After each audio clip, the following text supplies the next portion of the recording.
जिन्हें आप आमतौर पर सुनते हैं मार्केट आउटलुक में, लेकिन आज for a change role reversal news दूसरी तरफ। जी हाँ बिल्कुल, आइए बिल्कुल के बाद स्वागत करते हैं।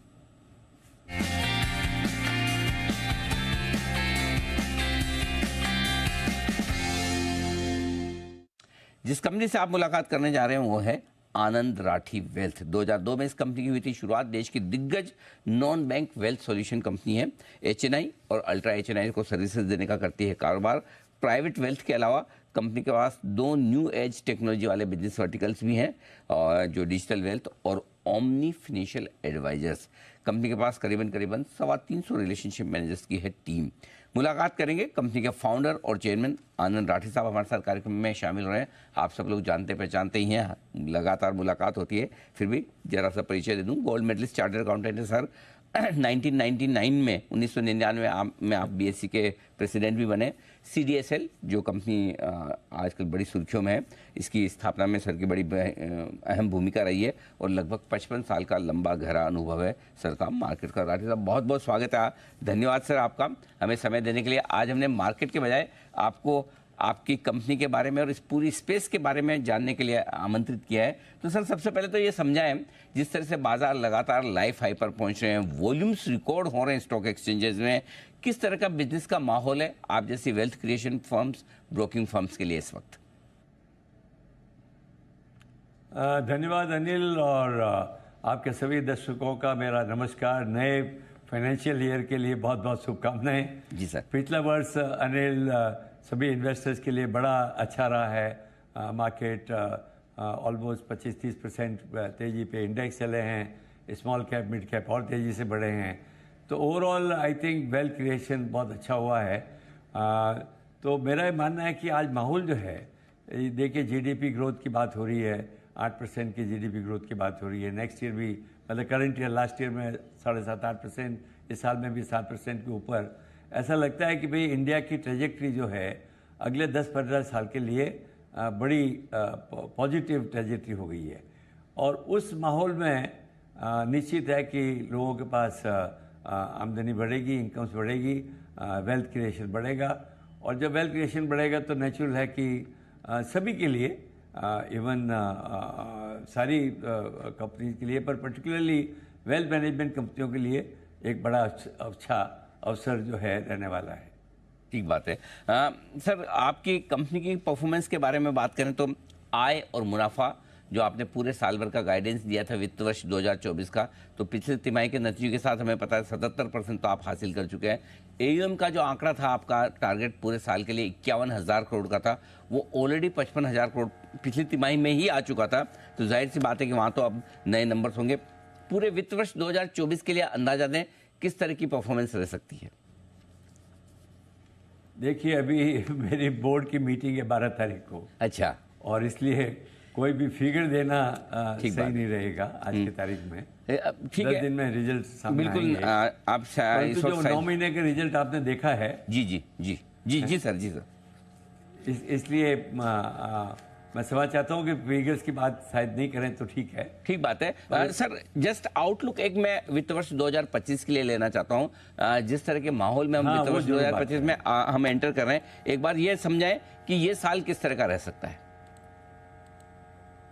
देखिए मैं समझता हूँ कि ये साल जो है अच्छा रहेगा। ये पिछले वर्ष में जो तेजी आई उसके, क्योंकि पिछले कोई सालों में कम तेजी आई थी उसके कारण आई, परंतु साल अच्छा रहेगा। देखिए मार्केट का डिपेंडेंस किस चीज़ पे है, जीडीपी ग्रोथ क्या होगी, कॉर्पोरेट अर्निंग्स कितनी बढ़ेगी, ये मोटी मोटी जो इंटरेस्ट रेट क्या रहेगी, फिजिकल डेफिसिट वगैरह, अभी सभी पहलू अगर देखें ना अनिल, तो मेरे मानना है कि ये वर्ष 24-25 जो है ये सभी तरीके से पॉजिटिव नज़र आता है। देखिए जीडीपी ग्रोथ तो 7% या उससे ज़्यादा होने की पूरी संभावना है। फिजिकल डेफिसिट धीरे धीरे कम होता जा रहा है। इन्फ्लेशन अपने देखें, फिजिकल डेफिसिट इस बार गवर्नमेंट ने 5.1% का है और अगले साल जाके और भी कम 4-4.5 के आसपास आ जाएगा। अगर आप इन्फ्लेशन की तरफ ध्यान दें तो लास्ट ईयर उसके पिछले वर्ष से 1-8% इन्फ्लेशन कम रहा है। इस साल 5% के आसपास आने की उम्मीद है और अगले साल 4% के आसपास जाने की उम्मीद है। तो उसके कारण इंटरेस्ट की रेट जो हैं, ब्याज की दरें घटेंगी ऐसे मानना है कि मेरा मानना है कि ब्याज की दरें समवेयर सितंबर से दिसंबर के बीच में इंडिया में भी ब्याज की दरें घटनी चालू होनी चाहिए। उसका भी एक स्वाभाविक है, जब भी ब्याज की दरें घटती हैं तो कंजम्पशन, इन्वेस्टमेंट सब में पॉजिटिव इफेक्ट आता है।